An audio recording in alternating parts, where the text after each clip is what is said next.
Hola, ¿qué tal? Muy buenos días y bienvenidos a este reporte de lectura número 3 de la unidad de aprendizaje de educación inclusiva. El día de hoy estoy aquí con mi compañero Germán. Germán, ¿cómo César, estás? un gusto. Un gusto, Bien, bien. igualmente. Y el día de hoy vamos a hablar acerca de un conjunto de lecturas que son relacionadas con la fase número 2 de esta unidad de aprendizaje.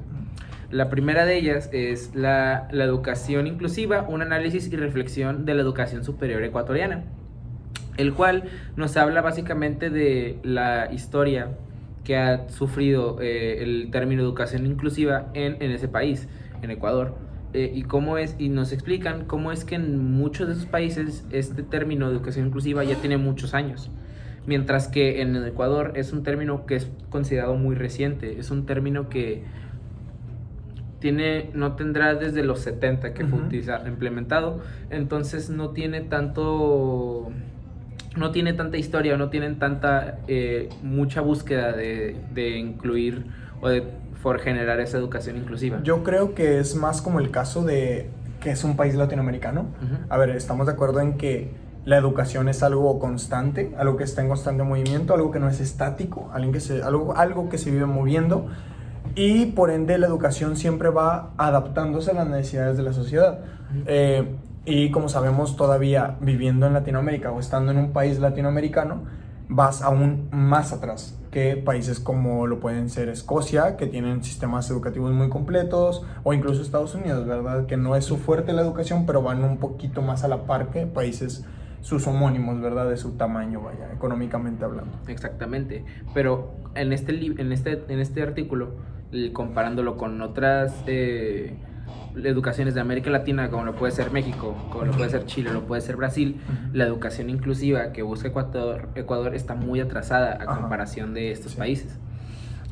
Algo que me gustó de la lectura es lo de aspiración y compromiso, que dice que la educación inclusiva debería ser como, o en condiciones iguales, debería ser como algo buscado por todos los gobiernos del mundo al menos. Ellos siguen como con esta idea de que obviamente todos queremos esa igualdad, pero pues todos tenemos niveles socioeconómicos diferentes hablando de países. O sea, los gobiernos no son iguales Latinoamérica como América del Norte, como lo puede ser Europa. Incluso Europa del Norte se divide mucho de lo que es su parte del sur, ¿no? Pues sí, también había una parte en la que mencionaba que para poder avanzar o para poder mejorar esta educación necesitas mucha diversidad. No hubo ningún avance en ninguna época de la sociedad sin que haya habido antes una problemática que solucionar. Entonces, ahora con la inclusión de más gente, no solamente con alguna discapacidad, sino gente con otro contexto socioeconómico, con otro contexto cultural, a partir de esas necesidades, a partir de esas, se podrían decir, problemáticas que se fueron generando en la educación actual, ahora se busca la manera de resolver estos problemas. Entonces, ese progreso nunca hubiera sido posible si nunca se hubiera decidido o nunca se hubiera buscado implementar una educación que sea que busque el incluir a cualquier persona, sin importar qué. Ajá. Sí, justo lo que hablabas esto como de contextos, contextos cotidianos, ¿verdad? Algo que la lectura decía es que la exclusión ha existido y existirá en todos lados, o al menos en todo este tipo de contextos, ¿no? Que contamos, ya sea contexto laboral, contexto educativo, y que pues ya sea de forma sutil o de forma muy marcada. ¿Tú en lo personal crees que has sufrido alguna exclusión aquí en la facultad? Yo creo que no ha habido ninguna exclusión, al menos hacia mi persona, pero creo que la universidad, como en general, no ha tenido una gran cantidad de casos en los que se presente una persona con alguna necesidad muy diferente. Si bien ha habido personas con alguna discapacidad o que básicamente no entienden el idioma en nuestra universidad, son muy remotos los casos, y muchas veces sí me ha tocado observar que la universidad todavía no está preparada para ese tipo de casos. Y ahora justo lo que decías, en este concepto en Ecuador pues van más atrasados aún. Sí, si bien las instituciones, como menciona en este documento, buscan el poder incluir a cualquier persona en su educación, también mencionan que es un reto es muy reciente y todavía no encuentran la manera de cómo solucionarlo. Y esa es la problemática, que todavía no encuentran o todavía no ha llegado a ese progreso para poder incluirlo en sus instituciones de educación superior o IS, como lo mencionaban en su documento. Ok. Otra lectura, pasando a la siguiente lectura, es Educación Inclusiva, Retos y Oportunidades. Esta lectura me gusta mucho porque nos habla como la educación inclusiva, pero desde una vista un poco más moderna, o sea, más postmoderna, que ya es integrando todas estas tecnologías de la información, ¿no?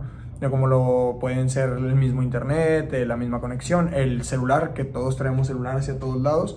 Entonces nos dice, empezando así, lo primerito que nos dice es que las TICs han sido integradas a absolutamente todos los ámbitos de nuestra vida. Entonces, simplemente el hecho de que estar grabando este video en vez de estar exponiendo el tema, esto ya integraste una herramienta, tecnología de la información. Ya entró una TIC al juego, ¿ok? Entonces, obviamente al ser accionadas este tipo de recursos, junto con la sociedad de la información. ¿Tú sabes lo que es la sociedad de la información? Sí, somos a todas aquellas personas las cuales contamos con alguna manera de podernos conectar con el mundo. Esto lo vemos como lo hemos visto en temas anteriores o en unidades de prensa anteriores, en la globalización. Exacto. Este tipo, como por ejemplo en la lectura pasada, vemos una lectura que es de Ecuador. Eso es algo que nunca habría sido posible en épocas anteriores. Pero gracias a las tecnologías de la información, ahora nosotros podemos observar qué ocurre en la educación en todos los países de América Latina, o en Europa, o en Asia, o como estamos haciendo en nuestro proyecto actualmente, que estamos viendo proyectos de educación inclusiva en todos los continentes. Esto no hubiera sido posible sin la tecnología de la información. Exacto. De hecho, conectando justo ese punto, la lectura nos dice que gracias a esta sociedad de la información, junto con todas estas TICs, ahora ponen en tela de juicio lo que es la escuela tradicionalista, ¿no? La educación tradicional, que era como ver al profesor como una figura de autoridad única, el alumno en un papel pasivo. ¿Tú te imaginas en un papel pasivo como alumno, la verdad? Creo que cuando nosotros empezamos empezar a formarnos, ya sea en los primeros años como en la primaria o el preescolar o misma secundaria, sí teníamos un rol muy secundario. Ajá. Era todo muy basado al profesor, al docente. Ajá. Pero como hemos visto en muchas lecturas, la educación actualmente no se centra en el profesor, ahora está centrada en el alumno. Ajá. Y actualmente se podría ver como una visión muy antigua el que se centre la educación en el profesor. Si bien aún desempeña un rol muy importante, el rol que tiene más importancia en el aula actualmente son los alumnos. Exacto. De hecho, aquí nos dice que justo este tipo de como darle esta importancia al docente, que el docente desde el principio debió ser solo un guía, y es como se maneja hoy en día. El docente debe adaptarse a estas nuevas necesidades, ¿no? Donde ya el alumno es un poco más autodidacta y tú solo como que lo llevas de la mano, pero ya no tan marcado. Justo nos dice de la educación en entornos virtuales, y que estos entornos virtuales llevan un paradigma constructivista. ¿Por qué? Porque busca que la educación digital sea más autodidacta. Y pues seamos honestos, es un poco más fácil buscar información a un clic de distancia. Si estás en clases, en tu teléfono, yo recuerdo mucho cuando estaba clases en línea y el profesor preguntaba una duda, decía de que alguien sabe qué es esto, o sea, y daba un término, un concepto o alguna ley o algo, tú era tan fácil como googlearlo y respondías, es esto y esto. Ya después el docente solo complementaba, justo porque estaba cumpliendo su rol como guía y no te daba la información como tal. Tú seguías este paradigma constructivista. Ahora sé que es un paradigma constructivista, como lo dice la lectura, porque formamos parte del mismo, ¿verdad? Sí, si bien, algo que me gustaría agregar, si bien tú mencionas que estas tecnologías han sido un aporte, y claro que lo son, creo que aún hay muchas cosas que mejorar, o muchos puntos que aún son muy importantes. Si bien yo creo que quedó comprobado en los 2 años que pasamos en línea, cómo es que ahorita todavía casi ningún docente estaba preparado para poder afrontar un servicio, una clase en línea, porque no habían tenido ninguna experiencia, y el mismo alumno tampoco nunca había tenido una experiencia. Creo que serían contados los alumnos que ya tuvieron algún curso en línea o algo así por el estilo cuando entró la época de la pandemia. Entonces, si bien aún existen muchas distracciones o muchos problemas a la hora de poder implementar estas tecnologías de la información aún muy avanzadas, creo que sí en algún futuro, si se llega a un proceso de innovación, creo que podría ser una manera muy óptima de poder tomar clases. Sí, justo lo que dice la lectura es que este paradigma constructivista, junto con la educación digitalizada, esta educación nos presenta nuevos retos. Entonces, estos retos son muy diversos y dependen mucho del grupo al que vayan orientados. ¿Por qué?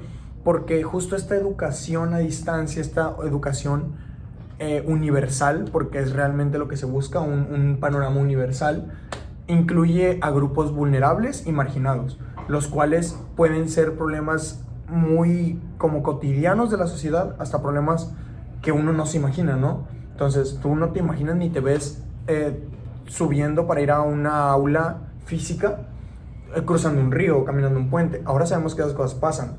Pero si esta digitalización llega a ser tan exponencial, que es lo que nos dice la lectura, evitarías todo esto, evitarías todos esos procesos de tener que trasladar a la persona.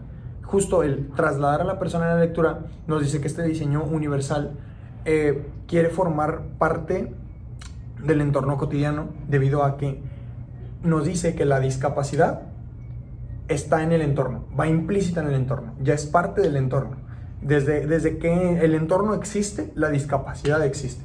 Y justo por no estar capacitados para atender esta discapacidad, el mismo entorno se descapacita para poder funcionar. ¿Me explico? Sí. Y tendrías que reestructurar todo a su alrededor, pero el poder hacer una clase que se pueda hacer tanto presencial o como en línea o totalmente digitalizada, ayudaría a que una persona con discapacidad motriz pueda no moverse ni trasladarse desde su casa, ¿sabes? No tendría esa dificultad de tener que venir hasta Ciudad Universitaria en este caso, y le daría como toda esa misma información y poder nutrirlo. Obviamente esto presenta otros retos, como el personalización de clases, tener que dar la misma equidad, ¿verdad? Un poco más difícil porque, como sabemos, es un poco más fría la educación a distancia, no sientes esa interacción, pero creo que es parte justo de reincorporar nuevas costumbres, ¿no?